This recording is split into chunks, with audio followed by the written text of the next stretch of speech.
My name is Lucas O'Neill, and I'm a first year chemistry major minoring in biology and in history. I'm currently enrolled in Chemistry 102 with Dr. Zukovitsky, and last semester I took 101 here with Professor Pilak as well. The main thing from both of these lectures, specifically 101 being my first ever class and first ever STEM class, was the ULA. I had a great relationship with my ULA, and I think the reason was because she was very compassionate as well as very understanding with answers I had. And this is something I really want to kind of reproduce with fellow students if I were to be in ULA, right?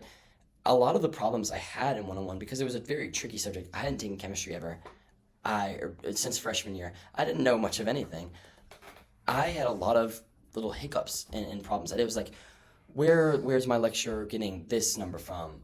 Why do I do that in this process? And my ULA was able to clear these things up quickly, and I think it directly correlated with better scores on exams, being able to do better on the mastery assignments, and just enjoyability in chem. I've came in as a major other than chemistry, and I've just fallen in love with it so much, and I can really attribute that to the relationship I have with my ULA and lecturer in the first semester and even now in this semester. So specifically as a ULA, a thing I would like to implement that I've noticed some people do and some of my friends approach with when we're tutoring each other, things I've seen in high school that have worked really well. My parents being both in education, I was around it a lot. So this method really kind of suits a lot of students and really helps. So instead of approaching, when someone asks you a problem, instead of approaching it like, so why did you do this? Because this is wrong. Why did you go about it like this? This is wrong. Saying, can I see you solve this problem for me? Can I see you write out how you start the problem at least? Just set it up. By doing this, you can spot exactly where people go wrong.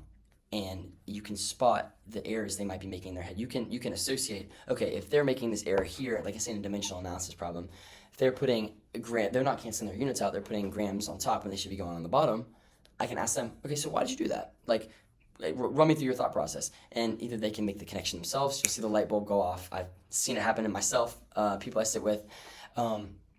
Or you can show them, if they don't make the connection themselves, show them exactly like how you would do it then from there, and then the connection will happen either one way or the other, and it works. And people are really appreciative of it because they feel like they've solved the problem themselves instead of you just giving them the answer. There's no satisfaction in that. There's less learning in that. When someone can still do it on their own and derive an answer that's usually correct, they learn it better.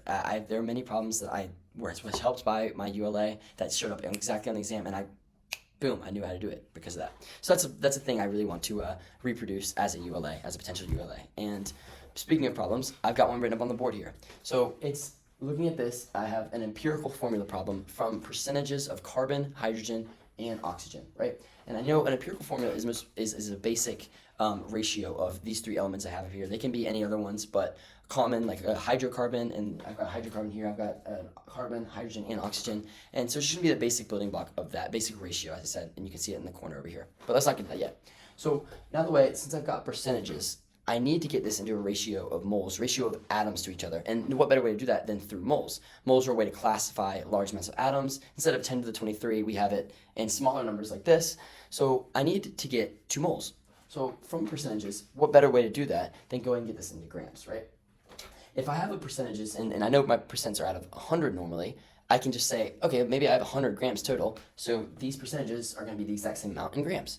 So bringing these down here, I've gone from percent to grams. Everything's so 1-to-1, no changes. I need to get to moles. So start off by dividing my molar mass, canceling my units out, canceling my grams out. I get these 3 amounts of moles of carbon, hydrogen, and oxygen, right? And so these are the amount of moles I have in this various percentages, various grams I was given. And from here, I can go ahead and start to get my ratio. You can see the problem kind of forming, and if there's an issue here, I could help alleviate that and eventually get here, and then the click would happen. Oh, I need to get that ratio. So here we go.